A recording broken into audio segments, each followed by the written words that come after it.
2. Welcome to AI Now. I'm your host, Ashley Parks. Active shooters at schools and events have sadly become a situation that no longer surprises many Americans. While schools have drills for fires and tornadoes, many have yet to adapt for active shooters. Today, we are here to talk to Tampa Bay's very own first responder, Lieutenant Mayville, on an important community topic: what to do if you encounter an active shooter while at school. Lieutenant Mayville, thank you for being here. Thank you for having me. All right. So, we want to spread awareness to faculty and students on what they should and should not do during an active shooter scenario. Let's say, for example, someone sees a shooter and yells active shooter to warn everyone in earshot. For an instructor or a student, what's the first thing they should do?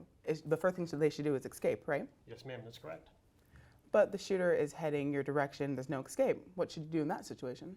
Well, if you're finding out that there's only a single shooter and you're on a ground floor kind of occupancy, then we want you to try to find a door, find a window, any means you can to try to get out of there and try to escape. If you can't escape, what we prefer you like to do is to barricade yourself in a room.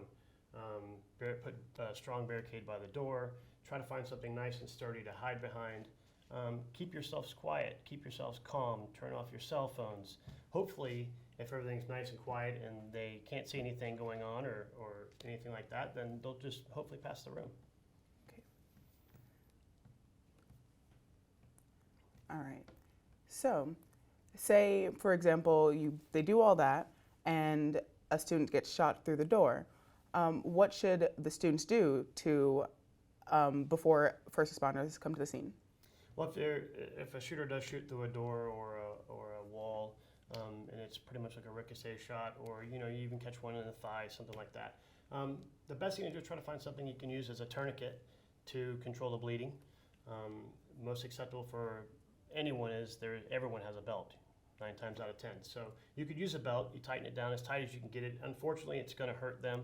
They're going to probably scream out, but you want us to control that bleeding. You don't have a belt. Most students have a backpack. So if you can rip the strap off your backpack, tie it around, they usually have the little clips that you can tighten it through. So that'll be another good option. A t-shirt, rip it, tie it tight. Again, you want to tie it tight enough to make it very, very painful for them, unfortunately, but that's what's going to control the bleeding. You have to pinch that artery down. So you just look for any means necessary.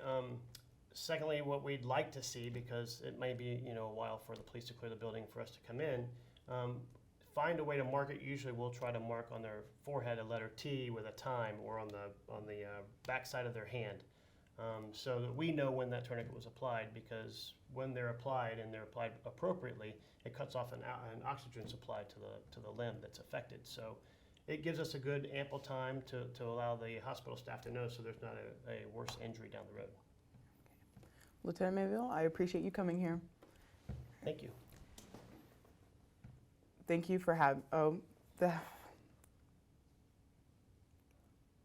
that's all the time we have for this segment.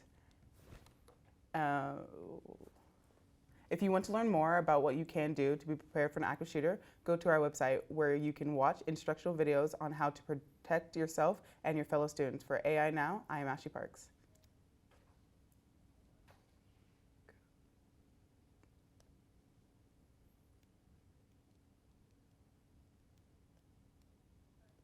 Cut. Good. Wrapped. You sure don't want to do it again? All right, we going.